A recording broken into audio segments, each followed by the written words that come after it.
this week's Baby Days, I'm going to show you how to make this really fun and easy, taste safe, edible finger paint for babies. Add 4 tablespoons of corn flour to a medium-sized saucepan. Gradually add in small amounts of cold water and stir the mixture until it makes a paste. Add 1 cup of boiling water to the mixture and stir it thoroughly. Put the mixture on the hob on a medium heat and stir it constantly. As soon as the mixture starts to bubble, remove from the heat and keep stirring until it becomes a thick custard-like consistency. Split the mixture into 3 or 4 different containers. Add a few drops of different colours of food colouring to each and stir it in.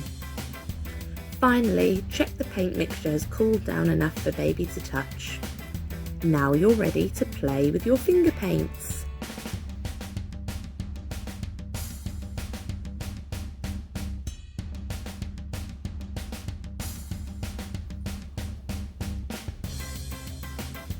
If you store this in an airtight container, it will remain good to use if you keep it in the fridge for up to 2 weeks. I hope you have lots of fun making finger paint yourself.